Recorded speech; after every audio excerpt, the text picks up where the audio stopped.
Hello student, आज के इस वीडियो में हम टाइप ऑफ क्रिस्टलाइन सॉलिड के बारे में देखेंगे। तो क्रिस्टलाइन सॉलिड चार तरह का होता है। ये डिपेंड करता है nature of force of attraction पर। तो सबसे पहले हम लोग आयनिक सॉलिड के बारे में देखेंगे। आयनिक सॉलिड का सबसे अच्छा एग्जाम्पल आपका सोडियम क्लोराइड है, और इसमें sodium positive ion, chloride negative ion. तो आपको पढ़ना क्या क्या है, तो हर एक में आपको जानना है कि किसका बना होता है, मीन्स कंस्टिट्यूएंट पार्टिकल, कौन सा बॉन्डिंग है उस पार्टिकल के बीच, उसका फिजिकल नेचर क्या है, इलेक्ट्रिकल कंडक्टिविटी कैसा है, मेल्टिंग पॉइंट हाई है या लो है। इतना प्रॉपर्टी आपको हर एक सॉलिड के बारे में जानना है। तो सबसे पहला आपका आयनिक सॉलिड आ रहा है। तो इसमें सबसे पहले देखिए नेचर ऑफ बॉन्ड और कंस्टिट्यूएंट। तो कंस्टिट्यूएंट में आपका आ गया, नेम ऑफ कंस्टिट्यूएंट आपका आ गया आयंस का बना हुआ है। नेम ऑफ कंस्टिट्यूएंट्स आपका क्या हुआ, आयन। नेचर ऑफ फोर्स, तो नेचर ऑफ फोर्स में आपका आ जाएगा इलेक्ट्रोस्टैटिक फोर्स ऑफ अट्रैक्शन आ जाएगा, ठीक। ये बॉन्ड नॉन डायरेक्शनल बॉन्ड होता है, आयनिक बॉन्ड, ये तो आप लोग जानते हैं। इसका फिजिकल नेचर क्या हो जाएगा, तो फिजिकल नेचर इसका हो जाएगा कि ये हार्ड होगा, ये आपका हार्ड हो जाएगा। थोड़ा स्ट्रॉन्ग फोर्स ऑफ अट्रैक्शन है, इसलिए ये हार्ड हो जाएगा। अब आइए इलेक्ट्रिकल कंडक्टिविटी। तो ionic solid are bad conductor of electric current in solid state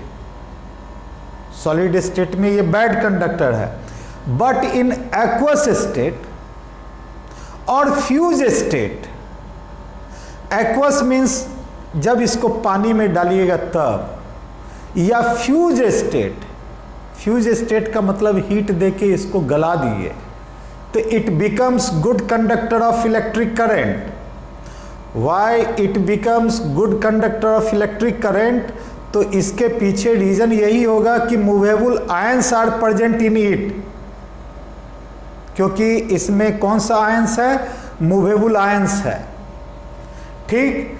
और मेल्टिंग पॉइंट इसका हाई होगा, मेल्टिंग पॉइंट MP हाई हो जाएगा।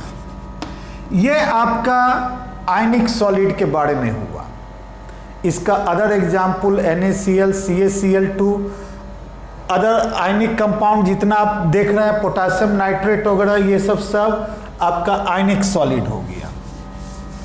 दूसरा सॉलिड आपका कोवलेंट सॉलिड है। तो कोवलेंट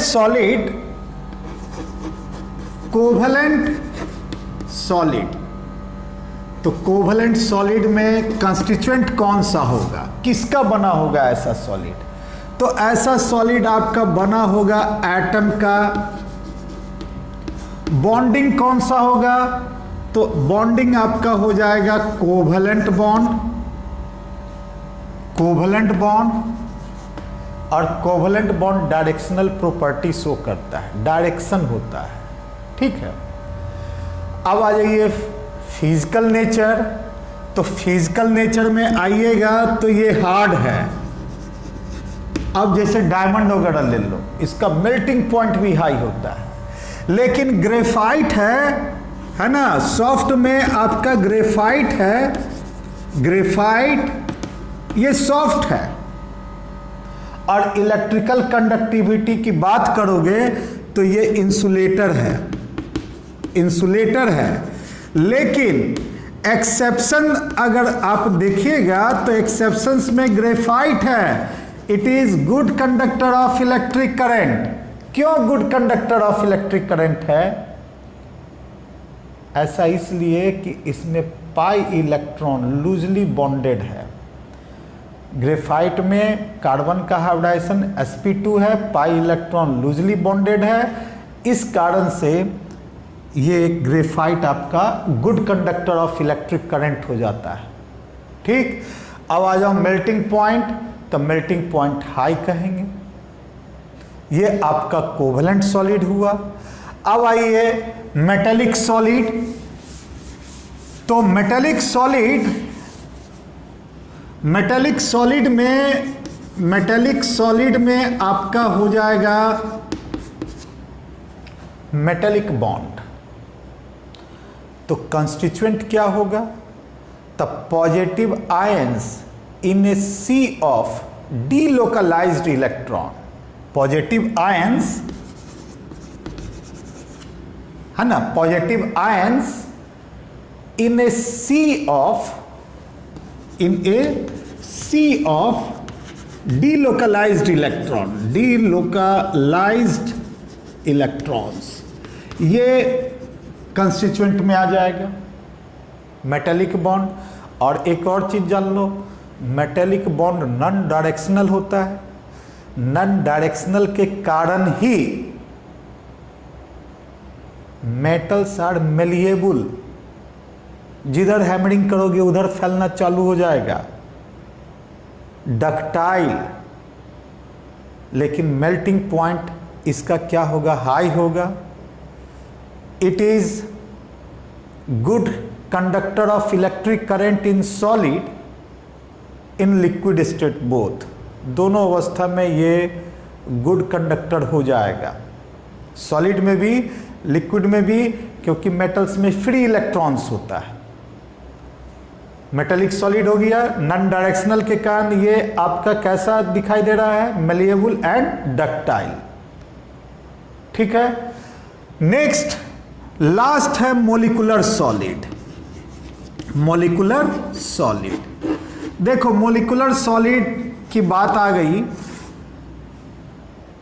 तो दो मॉलिक्यूल्स के बीच दो तरह का बॉन्डिंग होता है।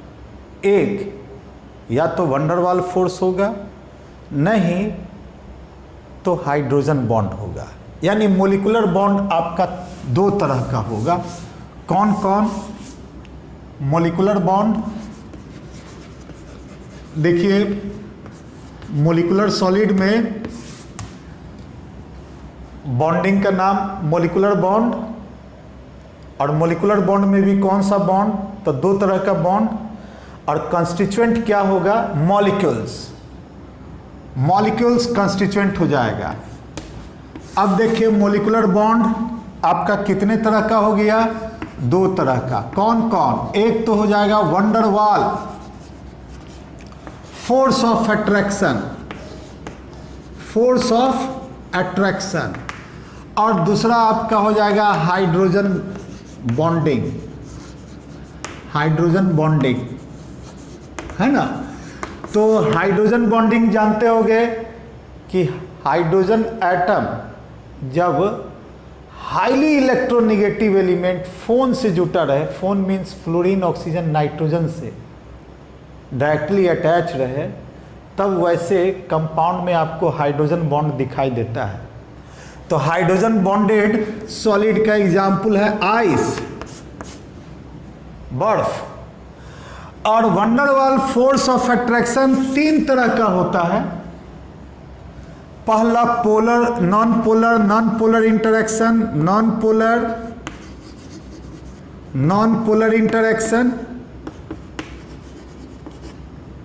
इंटरैक्शन। इसको हम लोग डिस्पर्सन फोर्स या लंदन फोर्स के नाम से भी जानते हैं। दूसरा पोलर, पोलर इंटरैक्शन। और तीसरा आपका पोलर नॉन पोलर इंटरैक्शन, लेकिन वो इंटरैक्शन इसमें नहीं आ रहा है। दो ही तरह का इंटरैक्शन आपका वंडरवाल फोर्स का यहाँ पर है। तो नॉन पोलर इंटरैक्शन यानी दो मॉलिक्यूल्स, दोनों मॉलिक्यूल्स आपका नॉन पोलर होगा। जैसे solid CO2, solid CO2 gas आपका नॉन पोलर है।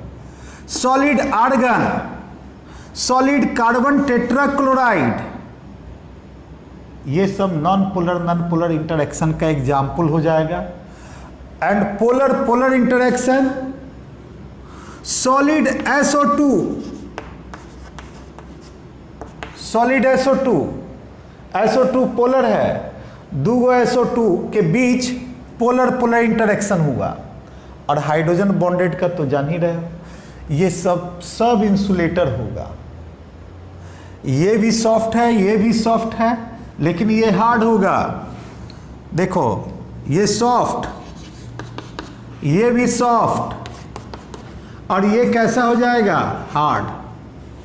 और तीनों इंसुलेटर है। और एक चीज जान लो, इससे ज़्यादा स्ट्रॉन्ग ये है और उससे भी ज़्यादा स्ट्रॉन्ग ये है। अगर आपको सीक्वेंस दे देता है कि इस सीक्वेंस में सजाइए, तब आप सजा सकते हैं कि नॉन पोलर इंटरेक्शन से ज़्यादा पोलर पोलर इंटरेक्शन और उससे ज़्यादा हाइड्रोजन बॉन्डिंग इंटरेक्शन। ये मॉलिक्यूलर सॉलिड हुआ।